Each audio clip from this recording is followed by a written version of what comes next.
And just like that, we're officially leaving. We got the reef in, sails up.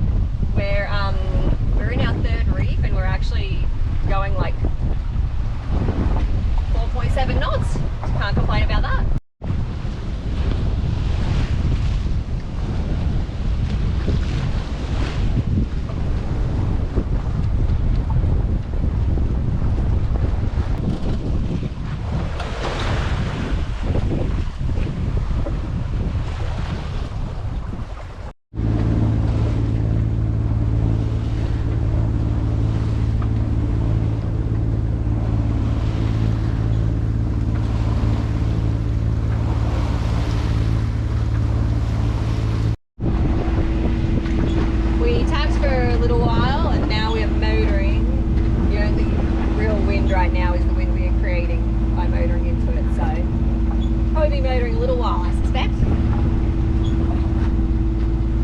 We'd been motoring for around 5 hours, slogging into the waves when the problems began.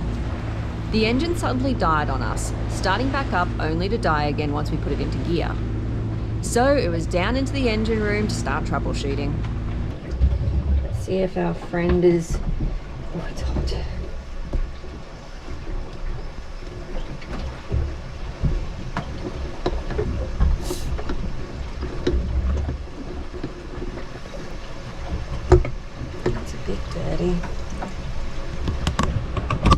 It's a bit dirty, but I mean it's not. I'm gonna change it, but I'm not convinced. I just put a new fuel filter in. I'm gonna just fill that up with diesel. Let's get the diesel pump.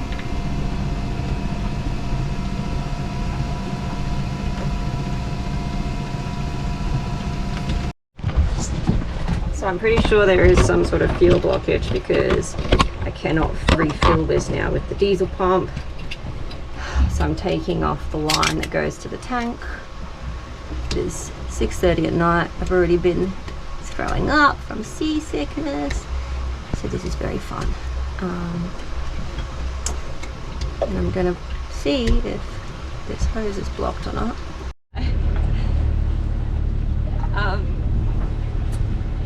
We aren't very far from Marina Sharpers, which is good.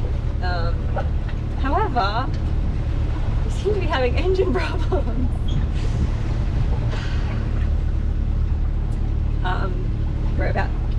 We've gone 30 nautical miles and a similar problem to what happened last time is happening. There's no bad noise. I think it's probably fuel related, but we still have 3 days ahead of us if we continue, so if it's not fuel related we can't really risk that, and to try and rerun all the fuel lines out here. I don't even know if we have the stuff to do it, and it might not even be that. So we want to get dirty back because we think it's probably not the right thing with the new engine, and it's only had 15 hours on it. If it's now having problems, we just don't think it's the right thing to try and go to Isla Tigre because it's very remote. If it turns out it's not just a fuel problem, there's something else going on. One, we could damage the engine and it's brand new, so we don't want to do that. And we also would be stuck in a place that has basically no facilities, no mechanics, it's an island in like Pacific Honduras, which most people don't even realize Honduras has a Pacific coast, so it's, we would be in a pretty tough position to do anything about it.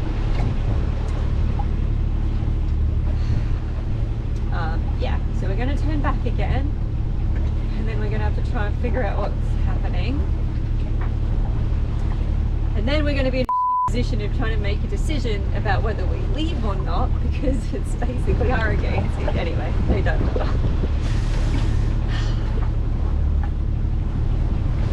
It's just like, I just don't understand. We've really tried to do it right this time.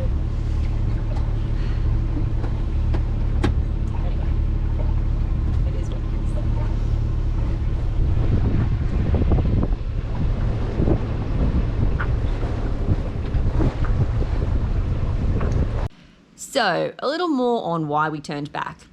We'd made it around 1/10 of the distance when the problem occurred, and after disconnecting and reconnecting fuel lines, blowing through the hoses, tightening clamps, and eventually bypassing the entire fuel system, we managed to get the engine going, but not in a way that we felt comfortable travelling another 300 miles.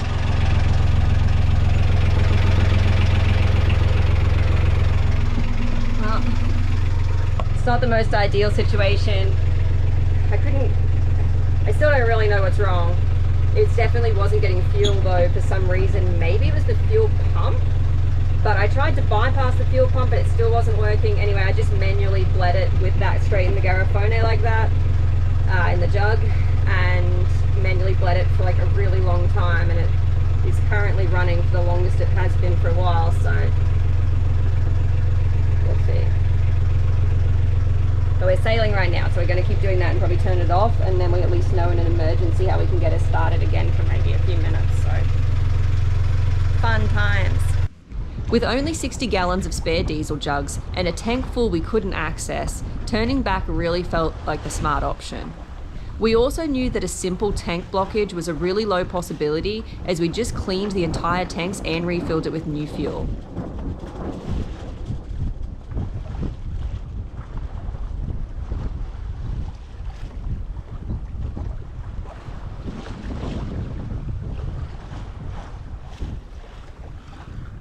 Alright, it's around 5:30 in the morning.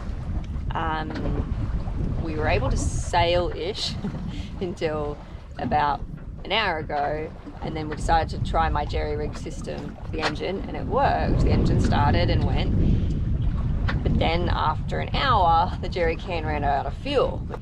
So I attempted to just reconnect to the tank then, but it doesn't seem to be able to get the uptake from the tank for whatever reason, even with a direct line. I've pretty much bypassed everything.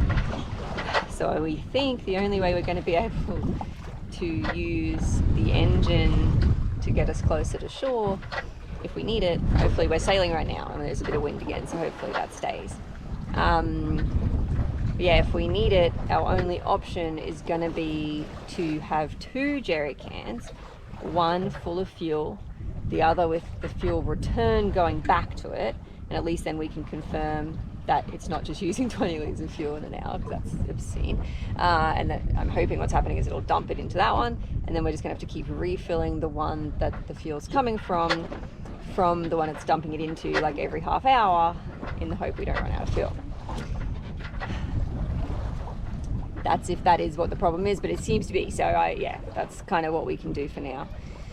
But we're just going to sail for a bit right now and then worry about that soon, because we're still 6 miles from shore, so we got a bit of time.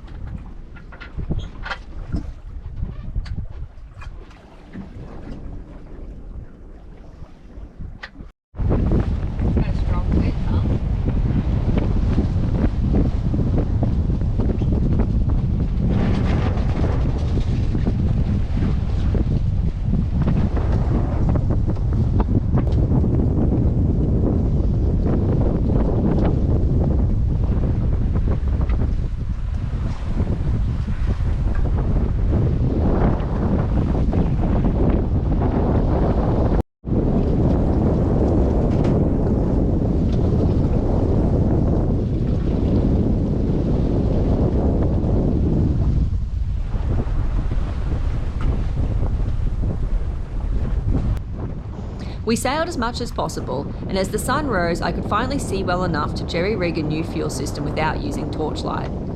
We planned to use this anytime the wind died, but we wanted to use it sparingly and sail as much as possible. Well, under sail, healing, that is what we currently have set up. So this goes to the engine, this is the return, this is so we can transfer from the return back into this one, and yeah, see what happens. So I wanted to take the opportunity while I'm laying here after fixing all that diesel stuff to explain that this isn't what was happening last time. It is similar. The engine was depowering last time, but the transmission had like an audible screeching from it that continued even when like even out of gear you could hear, even with the engine off, you could hear it clicking and whirring and grinding in the transmission. So although this problem perhaps was happening then, it definitely wasn't the only problem with the old engine. The old engine had a lot of problems, and the transmission was the primary thing. Yeah, but we're gonna have to try and figure out what's going on with this one. So when we get back to shore, we can consult the mechanics and go from there.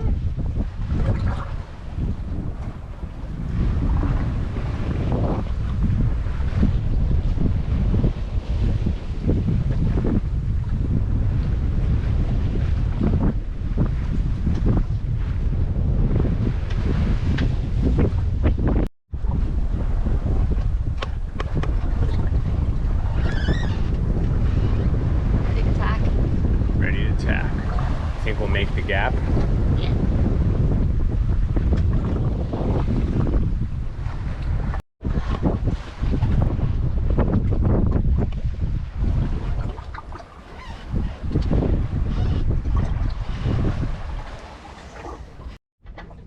We're creeping in closer and closer.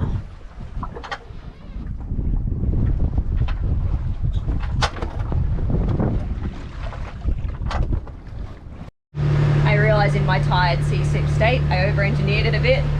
Now we just have one jug, so that the return just empties straight into it and I don't have to transfer them. I realized as soon as we started motoring, I was like, there must be an easier way. There was.